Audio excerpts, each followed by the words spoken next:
Ellies is a manufacturer. Let me just take a step back here. Ellies is a manufacturer, wholesaler, importer, distributor of consumer goods, renewable energy, power and telecoms infrastructure. And these are some of the highlights of the numbers that I've just alluded to. Revenue up 30% for the period. Headline earnings per share up a massive 73%.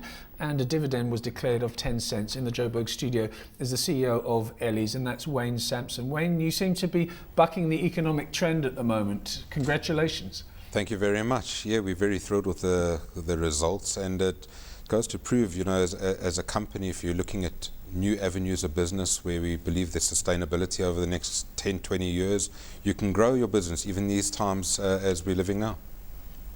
Yeah, the infrastructure side of things seems to be the one that's really powered it, and particularly a division called Megatron. The last time I heard Megatron was with reference, rather facetious reference to Serena Williams, because she's got quite a powerful figure, and she blew away the competition at Wimbledon. You seem to be doing the same thing. Tell us about Megatron. Why has it done so well?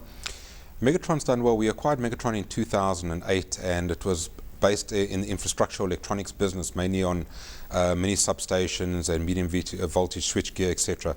And Megatron as well is diversified into manufacturing transformers and has gone into renewable energy and energy saving solutions in infrastructure. So we install energy saving telecoms towers, energy saving in a whole different sphere of products. Plus we've gone mainly into Africa, where about 80% of Megatron's revenue comes from across the border of South Africa.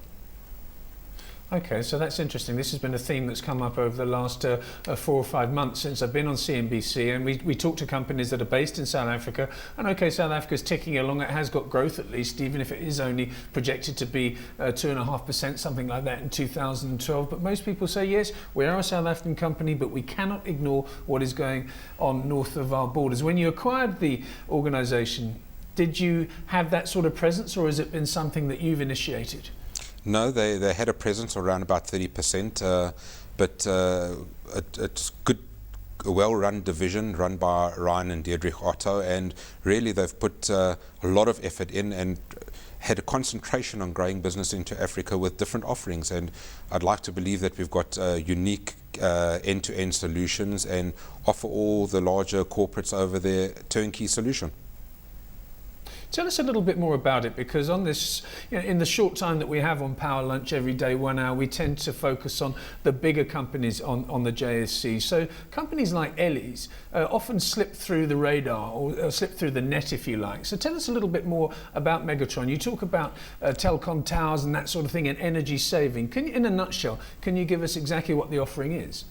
Well, to give you an example, one of the new offerings which was designed and patented by Megatron is DGO, or diesel generator optimization, where you've got telecom towers that are out in rural areas and they use a diesel generator to power them up.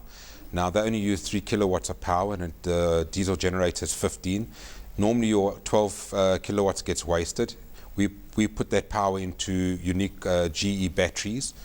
As soon as the batteries are full, you then switch off the generator and use the batteries to power up a telecoms tower, therefore saving 4/5 of your diesel consumption. It's these kind of unique offerings that Megatron has grown into. Over and above that, we use renewable energy with telecom towers.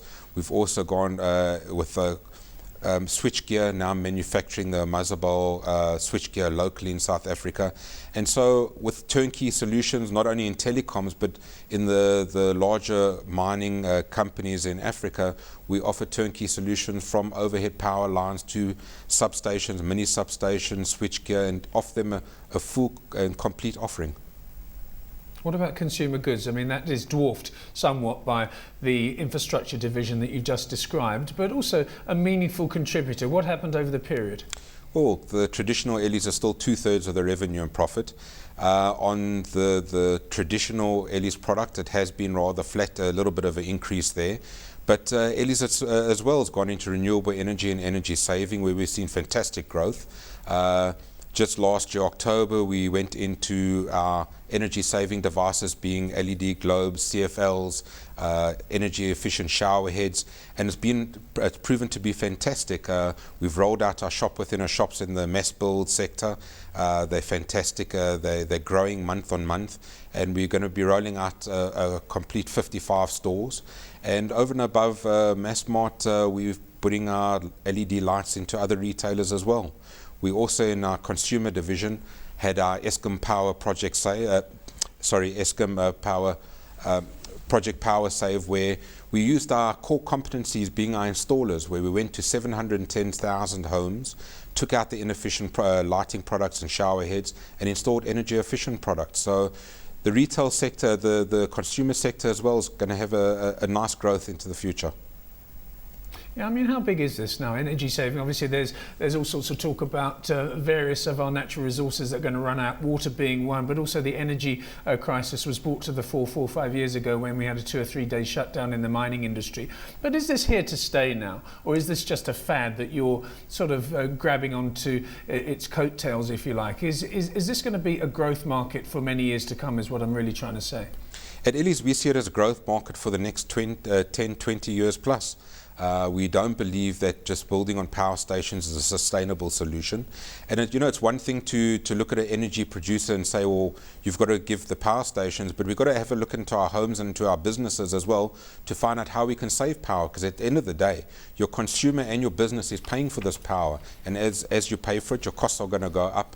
And that goes to the sustainability of your own business. So at Ellies, we're now offering, we've gone into this sector, having a consumer offering from as low down as an energy efficient light bulb all the way through to efficiency in telecoms towers and into infrastructure. So I think we're one of the unique companies that have got this energy saving and renewable energy right across all sectors of business.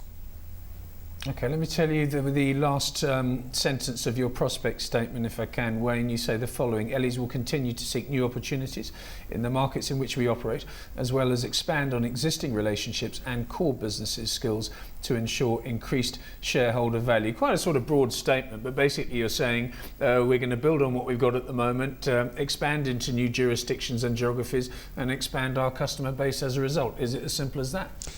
Correct. Over and above all these new industries that we've spoken about now, we mustn't forget there's still digital terrestrial television coming out, and where Ellies sees itself as being one of the major players. We're one of the largest manufacturers of TV antennas in the country and largest distributors of set-top boxes. So that's still got to be the cherry on the top for us, and that's hopefully coming through at the end of the year, beginning of next year. So that's one of our core businesses, and we'd like to see the renewable energy division as well as the energy efficiency division becoming one of the pillars of our business in the long term.